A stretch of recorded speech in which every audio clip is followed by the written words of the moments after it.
good, my K squad? Welcome back to another reaction video. If you are new here, hit that subscribe button for daily videos. So today we are getting into some more George Carlin. Today we are doing George Carlin, The Trillion Days.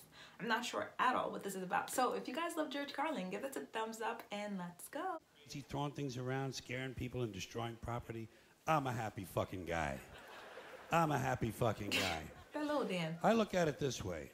For centuries now, man has done everything he can to destroy, defile, and interfere with nature. Clear-cutting forests, strip mining mountains, poisoning the atmosphere, overfishing the oceans, polluting the rivers and lakes, destroying wetlands and aquifers. So when nature strikes back and smacks man in the head and kicks him in the nuts, I enjoy that. I have absolutely no sympathy for human beings whatsoever. None. And no matter what kind of problem humans are facing, whether it's natural or man-made, I always hope it gets worse. Don't you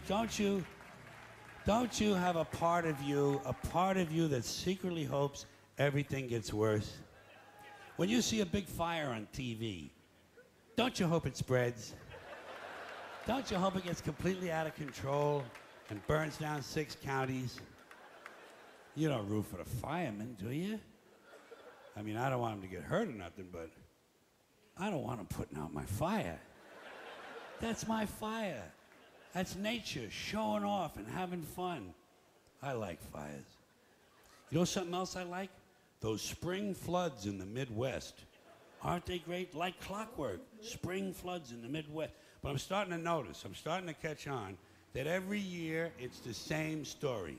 Another flood in the same place with the same people on the same river. Same fucking people. And these people do not move. They will not fucking move.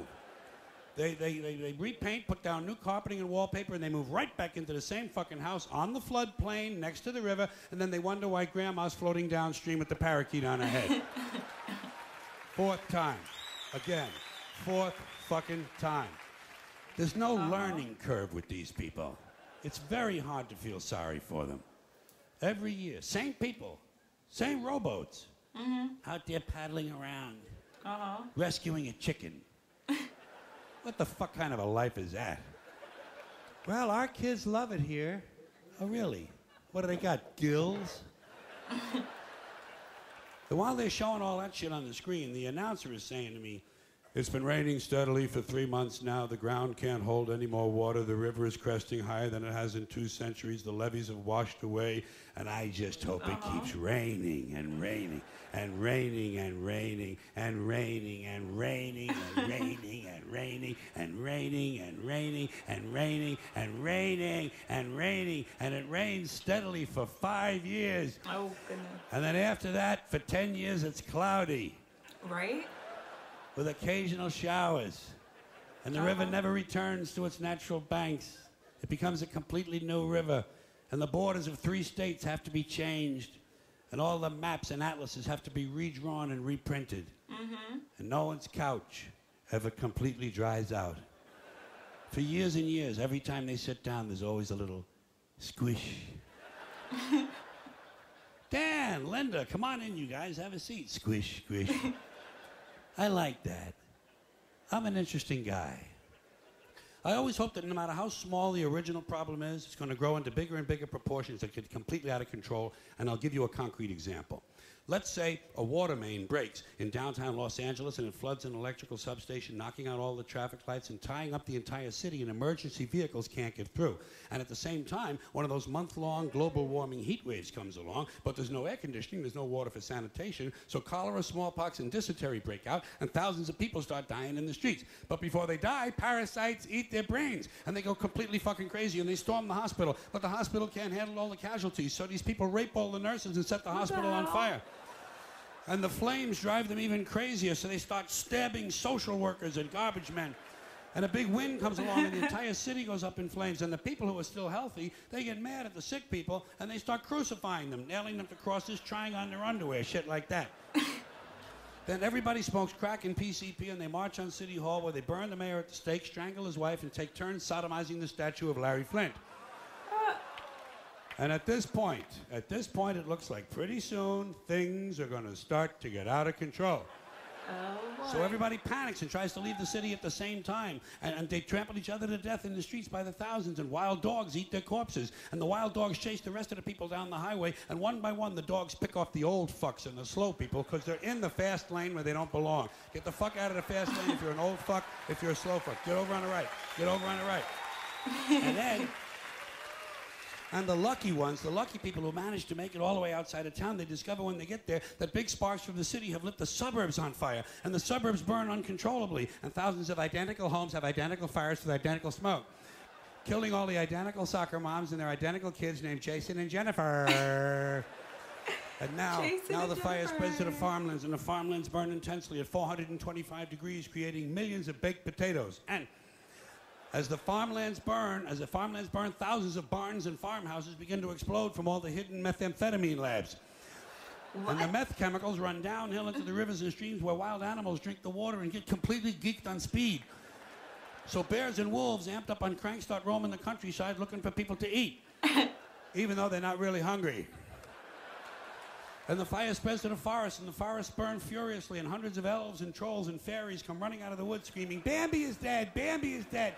And he is. Finally, that fucking little cunt, Bambi, is dead. Dead. Now hundreds of regional fires come together into one huge interstate inferno, and all 12 of the western United States are burning out of control, except Utah, where the Mormons don't allow fires. And the fire spreads across the Great Plains, toasting the wheat, cooking the cattle, and producing hamburgers, actually. Then it leaps the Mississippi and races through the South, blowing up stills, interrupting lynchings, and killing millions of inbred people. And then it turns northeast and it heads for Washington, D.C., where George Bush can't decide if it's an emergency or not. He can't decide this. He doesn't know. It's hard. Oh, it's hard work. You know? No. Yeah. He can't decide because Dick Cheney is in prison. So instead, he takes a nap. He puts his empty, fucking brainless head down on the little pillow his mother gave him at Christmas time, and he takes a fucking nap. So the fire moves to Philadelphia, but it's a weekend, and Philadelphia's closed on the weekends. So the fire moves to New York City, and the people in New York tell the fire to go fuck itself. Go fuck yourself. And it does. Yeah.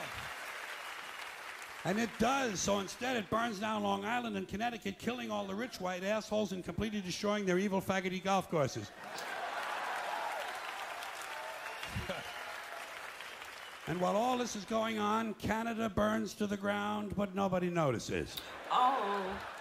And now the entire North American continent is on fire, producing a huge thermal updraft and creating an incendiary cyclonic macro system that forms a hemispheric megastorm, breaking down the molecular structure of the atmosphere and actually changing the laws of nature. Fire and water combine. Burning clouds of flaming rain fall upward. Gamma rays and solar winds ignite the ionosphere, creating huge clouds of ionized plasma. Bolts of lightning 20 million miles long begin shooting out of the North Pole, and the sky fills up with green shit.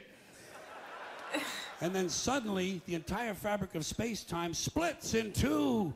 A huge crack in the universe opens, and all the dead people from the past begin falling through.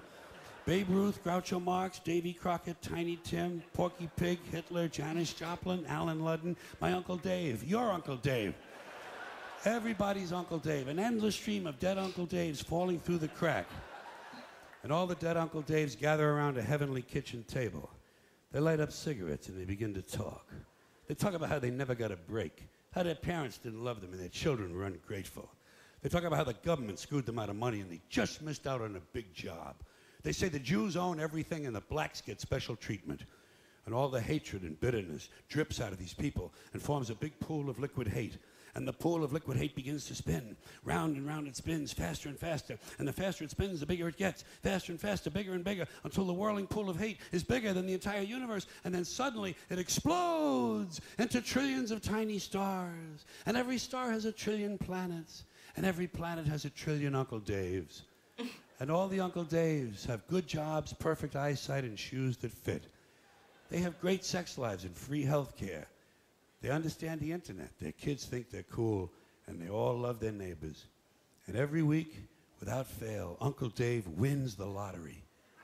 Forever and ever, till the end of time, every single Uncle Dave has a winning ticket. And Uncle Dave is finally happy. Now do you see why I like it when nature gets even with humans? Thanks for coming in here tonight. What? Okay, guys. So that was my reaction to George Carlin, the Trillion Daves. I do not know where he was gonna take this, but this guy, I swear, he's just a grumpy old man. I mean, he does have some points, but he's still grumpy. So that's always gonna be my reaction to him, that he's always grumpy, even though he has some points and he has some funny moments. So comment down below, let me know what you guys think about this. And obviously it's like, it goes deeper than what I'm thinking. So comment down below what this stand-up means to you. And I will talk to you guys in the comments. Bye.